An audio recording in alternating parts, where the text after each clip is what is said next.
The reason we use gratitude, by the way, is the two emotions that mess us up most is anger and fear. And you can't be grateful and angry simultaneously. It's the antidote.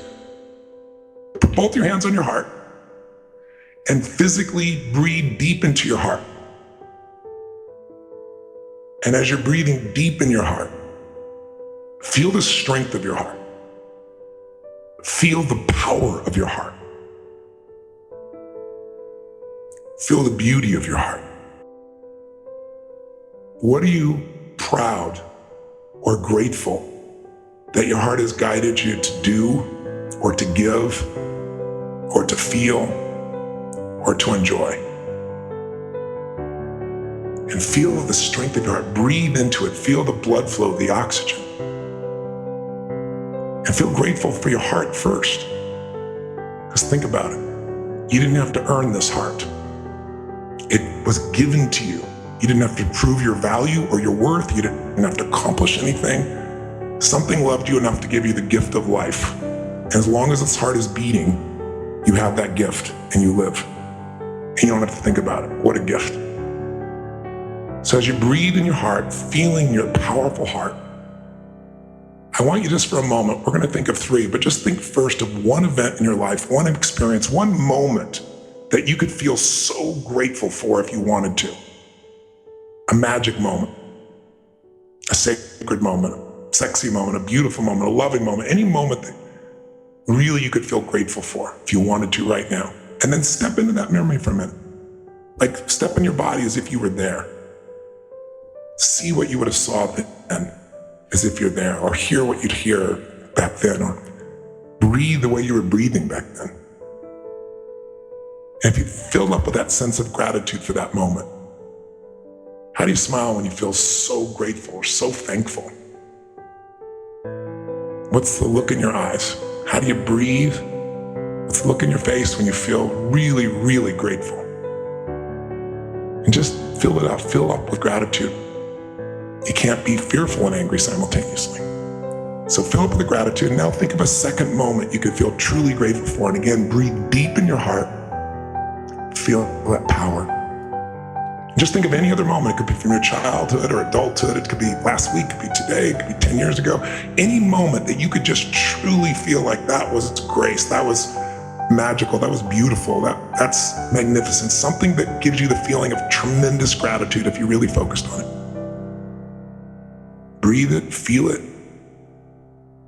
enjoy it. Fill up with gratitude. Then finally, think of a third moment you can feel truly grateful for. Step in it, see it, feel it, be there. Feel the gratitude. What were you so grateful for? What are you grateful for? And then maybe throw one extra one in. Think of a coincidence. We all love when life happens for us, not to us. We love coincidences because we didn't do anything. Something happened for us. You were going to do one thing and you met somebody that you developed a partnership with, or became a friend or a lover or the love of your life, or maybe a business opportunity came from a coincidence, or an insight came from a coincidence that's been so valuable in your life, something you're grateful for. What's the coincidence that led to something you're so grateful for? And feel the gratitude for that.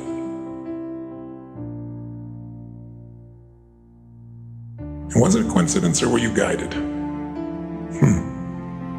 Now as you breathe in your heart, you've been doing this for about 2 minutes, keep breathing, keep feeling it, feeling grateful. Let's use this state to solve the problem state. So the easy way to do that is keep breathing in your heart, stay out of your head, in your heart, and think of that situation that's unfinished business that stressed you out in the past. But keep breathing this beautiful state and ask yourself this question. Ask yourself, all I need to focus on in that situation, all I need to focus on, all I need to remember is what? Your heart knows. All I need to focus on, all I need to remember, all I need to do in that situation is what? Your heart knows the answer. All I need to focus on, all I need to remember, all I need to do is, and then your heart probably knows the answer. I've done this a million times. Not every one of you, but in a normal room, I'd have some people say, raise your hand if you've got that answer. And 98, 99% of the people usually do, even with this simple technique. And you know what to do, what's next.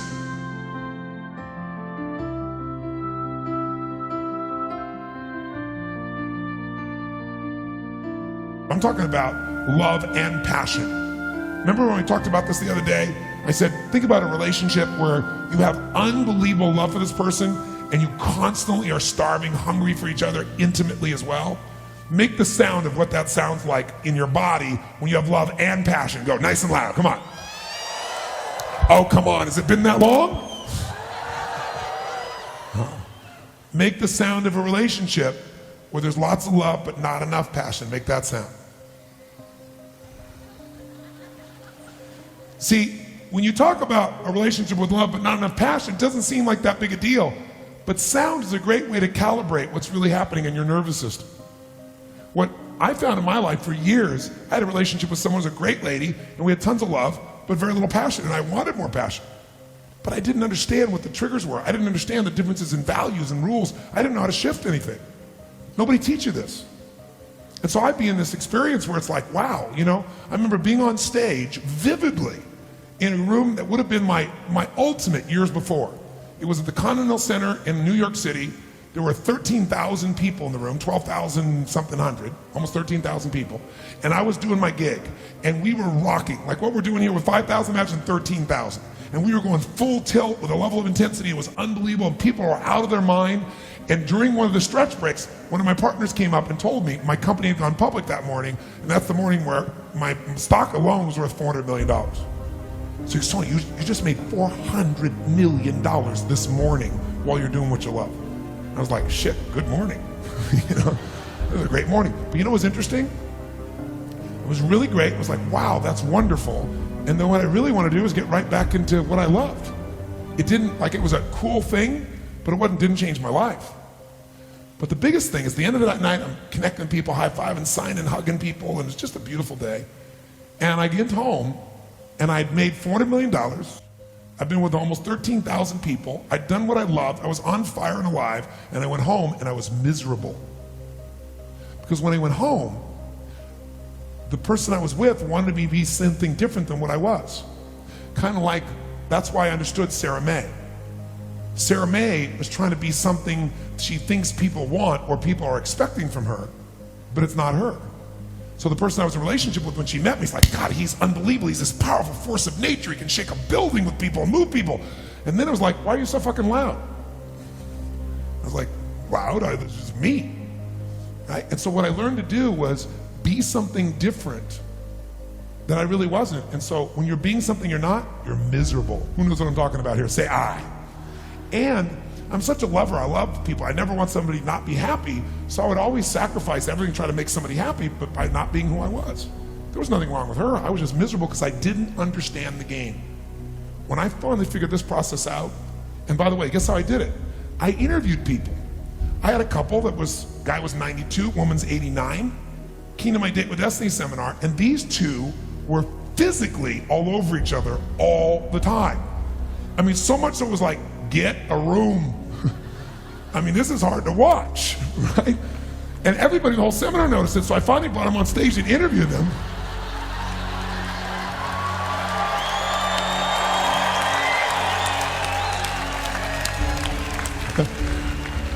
Shit, they're young punks in their 60s. So I bring this 92-year-old man, this 89-year-old woman up, and I said, I gotta interview you guys. So I'm interviewing them. I said to him, I said, tell me something.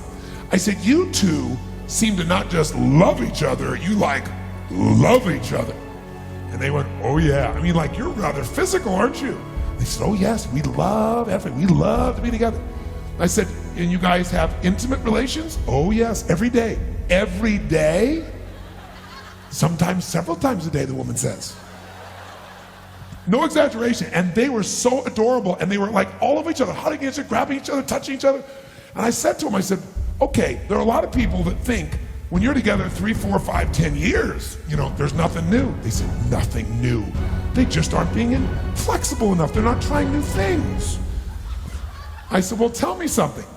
What's your belief about, like, how do you stay intimate? The woman says, well, you can't just talk. You gotta touch. And she said, like, touch lots of things. And she's so adorable. And so I said, so you guys have this passion all the time? Yeah. And I said, what's your belief? And he said, well, we believe that it's never boring Because we believe there's nothing ugly between two people who love each other, nothing dirty between two people who love each other. She said, yeah, here's our rule. We try anything once, and if we like it, we do it again. So I spent 5 years interviewing people who've been together 20, 30, 40, 50 years, and they don't just have love, they have passion. They're not hanging out, they love each other. And it changed the game for me.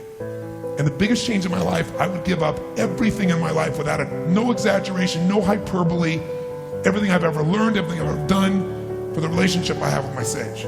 She has been the great, I'd die for this woman, no exaggeration, but I couldn't have gotten to that place if I hadn't been through all those other places first. And the gift that I've got in that area is a gift you deserve. And anybody can have it. You could be with somebody together for 10 years and you could reignite it because you just didn't know the triggers. Or some of you may find that you're in a relationship where truthfully, you are nothing in common. You're just scared shitless to end it because you're afraid of being alone. But there's a way to do this in a way where things can be elegant, but you can be free and you can bring to your life what you deserve. I tell people one thing. If you're not happy in your intimate relationship, you're not fucking happy. Because I don't give a shit how hard you work. I don't care how much money you make, how many trophies you get. In the end, if you don't have that aliveness and passion, a part of you is dead inside. And it doesn't have to be that way. I gotta tell you something. Some of you maybe seen some of the films of the people I've turned around who hate each other, want to kill each other, been together forever, have no attraction. And we don't just change them that moment. We follow up. You see them a year later, 2 years later, 5 years later. They never go back because we rewire it. And Date with Destiny. Oh, I got some people who graduate Date with Destiny. Wow. Some grads of Date with Destiny here. Date with Destiny is that program I described this morning when I was talking about Dickens and I talked about going to Fiji and I had that process of coming up with that process. Well, I turned that into a 5.5 day process that what Date with Destiny does is it basically, we worked our tail off here. You gotta use a lot of physical energy to deal with your beliefs. Your values, you'll never get through with physical energy. You have to know, it's almost like a puzzle. You have to know exactly what thing triggers what feeling, triggers what emotion. And until you know that, you're at the effect of everything in your life. What Date with Destiny does is it helps you get a plan for your life. Not a plan like scribbling it out, I have to live a certain way, but you begin to see how to take the different parts of you that have inner conflicts and align those parts so you're pulled exactly where you want to go. It is by far the most powerful thing I do, bar none. And the experience in those 5.5 days is like nothing you've experienced in your life because you're going to discover and basically learn how to trigger everything that controls every thought, every feeling, emotion in your life. And after about 4.5 days of doing this, where you now have complete mastery over your own life, then we bring in intimate relationship into it. Because what happens is, you get somebody that really has problems and they put them with somebody else who loves them, who also have problems, you got big problems. Once you got yourself wired, now you can figure out how to create a relationship at the level you want. So, here's what I want you to know. How many of you would like to go to the next level of this process? Say I. Then you got to deal with the two issues that always show up, time and money. Here's what I'll do. I'll handle the money side from my guarantee. You can go to anything I teach, half of it, if in your judgment it isn't the best freaking thing you've ever done in your life, so you don't have to wonder, like, is this weekend the most he can do? This is nothing compared to where we're going. But you be the judge. You can get it all back. So you can go home if you decide to do this and tell somebody, I'm gonna steal from them, I'm gonna go half the program and take it all for free. You won't. It'll transform you. So that's number one. So you don't have to have any fear or wondering, is it worth it to you, or am I taking a financial risk? Zero financial risk. But you're gonna have to come up with figuring out how to change and get through the time. School teachers, owners of businesses, whatever. But what I'll tell you is, it'll transform your life. This is the time you make an investment in yourself that'll go beyond anything you can imagine. Let me tell you about Date with Destiny. Here's what I'll tell you. Go. Go. Trust. If you trust me at all, if I did not betray your trust here, tell you, go. So don't miss out on this piece. Date with Destiny, mark it down, make it happen. That's number one, okay? Many years ago, I was asked a very interesting question. Somebody asked me a question, raised their hand in a seminar and said, Tony, can you change people that don't want to change? Of course you can change people who don't want to change. All you need is the right kind of, if you have enough leverage where change becomes an absolute. Now for some people, leverage is not even the threat of their own life. Some people rather die than have you tell them what to do. And so that's not the leverage. The leverage for them might be something for their children. Leverage for them might be spiritual growth. All of us have a leverage point. If you find the leverage, not the leverage you make someone do it, the leverage that will make them make themselves do it. We all have some place that'll get us to follow through. Now, if you get enough leverage and if you interrupt the pattern enough, how many of you ever had a pattern when you were a kid and you had like some obnoxious uncle or something and you were trying to be upset and they come like rub your damn head or something that should make you crazy and you couldn't stay upset because they kept doing this to you? How many had this happen? Say aye. If you have enough leverage and you break someone's pattern enough times, a new pattern will show up. If you're conscious, you can create the new pattern. So the answer is yes. Now then the question would be, Tony, if all it takes is leverage, then why don't most people change? And I had a lot of answers for that, but that night, I'm a night person. That night, I'm wired up after a seminar. It's like 2 o'clock in the morning, it was December. And so I flip on the television in the back for some white noise, looking for CNN, and I come across the old Christmas classic, this Christmas Carol, right? A Dickens classic. And I see it in black and white, and I start watching the movie, and I'm remembering it from being a kid. And as I'm watching this thing, I see this man named Scrooge who clearly doesn't want to change. In fact, he's certain he doesn't need to change because what's happened is his life went through a lot of pain. And when he got pain, he looked for the source of that pain, and he said it was being close to people. So what he decided is people equals pain. Remember the red squares we talked about?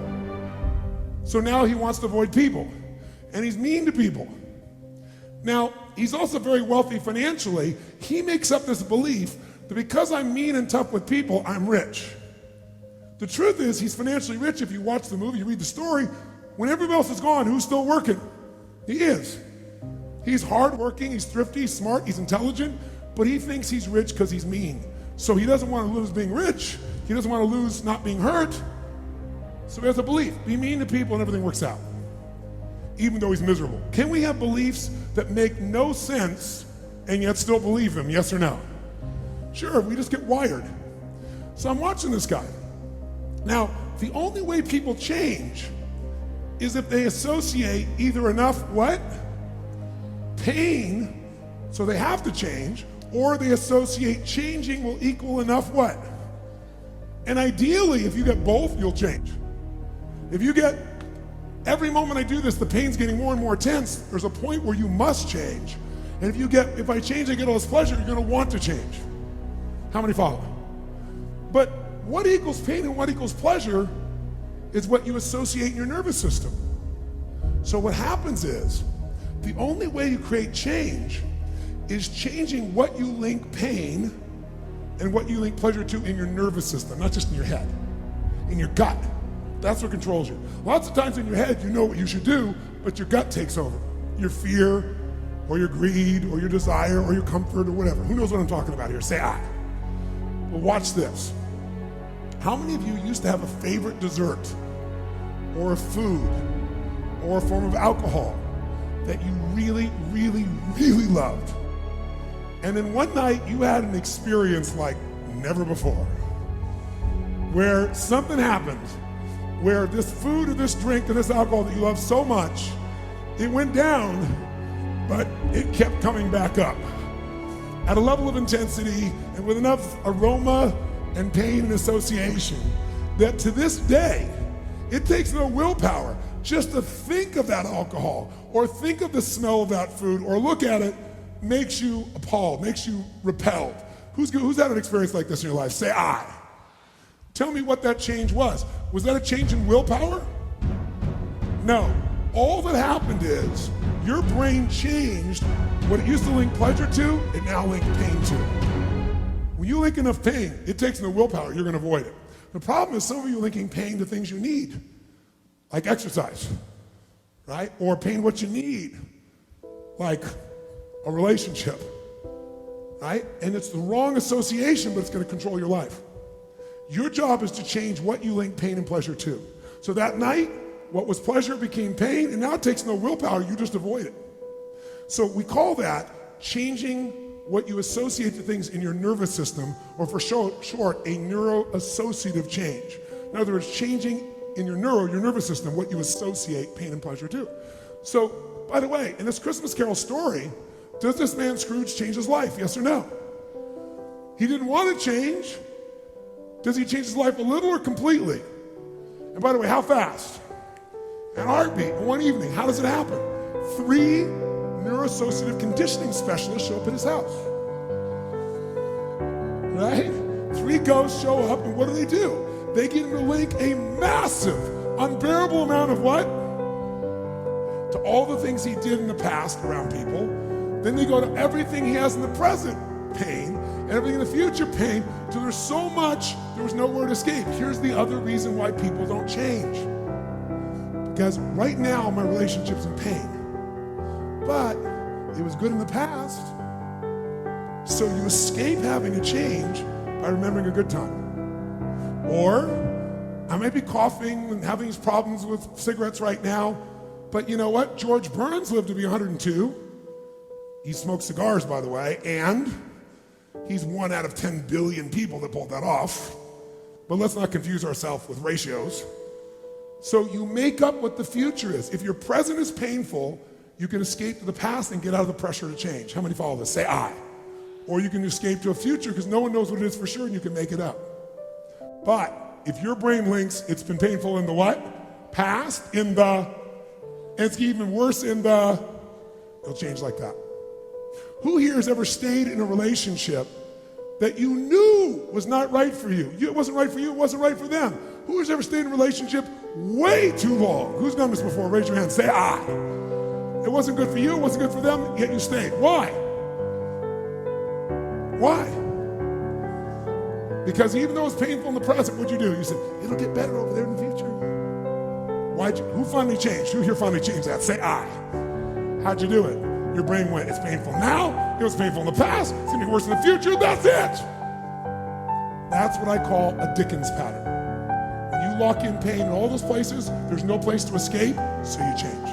It's like if you put a wall here, and a wall here, and we close them in on you, amazingly, you'll move forward.